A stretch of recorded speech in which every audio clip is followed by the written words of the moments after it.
नमस्कार, मैं Rakesh Tiwari PBP news से। आज हम देख रहे हैं जिजाऊ संगठन का प्रेस कॉन्फ्रेंस व यहाँ की उनकी सभा। उन्होंने आज अपना कैंडिडेट लोकसभा का घोषित किया और उसी के साथ में अपने विचार और अपनी शर्तें और अपने समाज की सारी सुविधा क्या वो करने वाले हैं, किस तरह से उन्होंने आज तक सीढ़ी चढ़ी, कैसे उन्होंने एक बच्ची को पढ़ाया और उसी तरह से सारी सुविधा किस तरह से आगे वह उनका अगर कैंडिडेट जीतता है तो क्या करेंगे, यह चीजें अब नेक्स्ट में देखेंगे कि उन्होंने क्या क्या ऐसी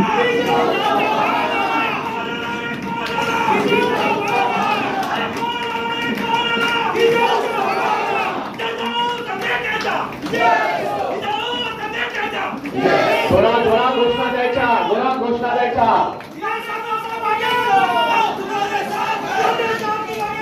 हम तुम्हारे साथ है. निश्चित करतो ते शब्द नाही. दादागिरी भल्या भल्याने या जिल्ह्यामध्ये केली म्हणून प्रत्येक निवडणूक आली की अगदी पोटात गोळा उठायचा. पालघराचे पत्रकार मात्र गेली 70-75 वर्ष फार ताकदीने इथे उभं राहिले. त्यांनी भल्या भल्यांना आपली जागा दाखवून दिली आणि जेव्हा जेव्हा एखादी सार्वजनिक संघटना, एखादी एनजीओ, एखादी सेवाभावी संस्था आज आपण पालघर लोकसभेची घोषणा केलेली आहे. त्या लोकप्रतिनिधी सेवा करण्या सोडून जर फक्त स्वतःपुरतीच बघत असतील तर आमच्या पालघर जिल्ह्यातील जनतेने किती दिवस उपेक्षित राहायचं, लोकशाहीपासून लांब राहायचं. आज देशाला स्वातंत्र्य मिळून 76 वर्ष झाले. आमचा जिल्हा विभाजन होऊन 10 वर्ष होऊन गेलेले आहेत. आजही दररोज 3 अपत्य कुपोषणाने मरत असतील, दर 15 दिवसांनी आमची भगिनी पोटातल्या बाळासहित मृत्युमुखी पडत असेल तर कुठेतरी या गोष्टी थांबल्या पाहिजे. आजही रोजगारासाठी तलाठी डहाणूच्या बांधवांना बाजूला वापीला जावं लागत असेल.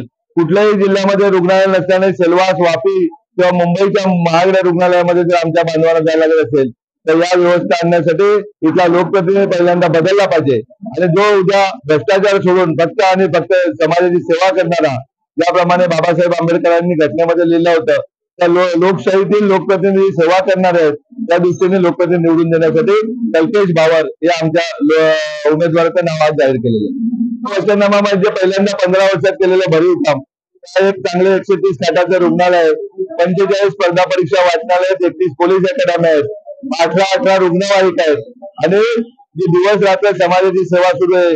तर इयत्ता 9वी पासून JEE नीट क्लासेस ची सुरुवात करणारी देशातील पहिली आपली सीबीएसई शाळा आहे. जिथं अधिकारी घडले पाहिजेत. आज हजारोच्या संख्येने अधिकारी प्रशासनामध्ये नोकरीला लागलेले आहेत.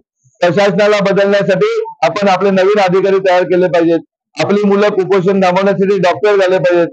आपल्याकडे पैसे येण्यासाठी, गरिबी दूर जाण्यासाठी आपली मुलं IIT ला गेले पाहिजेत. हे विशेषतः शिक्षण, आरोग्य, रोजगाराचे मुद्दे आमचे असतील, महिला सक्षमीकरणाचे असतील.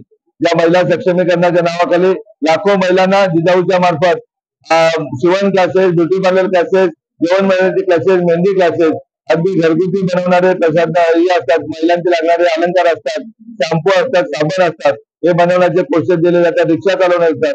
त्याच्यातून महिलांना उभं करण्याचं काम आपले विरोध असेल मच्छीमारांचा तर पहिला विरोध आमचाही असेल आणि नुसताच दाखवण्यापुरती नसेल तर अगदी हृदयापासून असेल.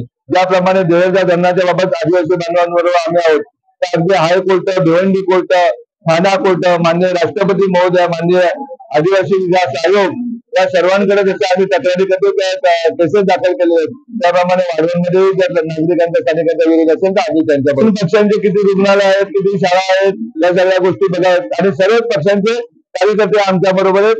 एवढा आम्हाला नक्कीच विश्वास आहे की ज्यांना जिजाऊचं काम माहिती आहे ते प्रत्येक कार्यकर्ता, प्रत्येक मतदार हा आपल्या बरोबर आहे.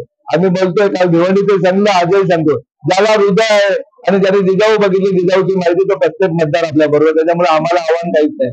आम्हाला थोडंच काय मंत्री होऊन ना कुठे युरिया विकायचं आहे कंपनीमध्ये का कुठल्या कंपनीकडून हप्ते घ्यायचे.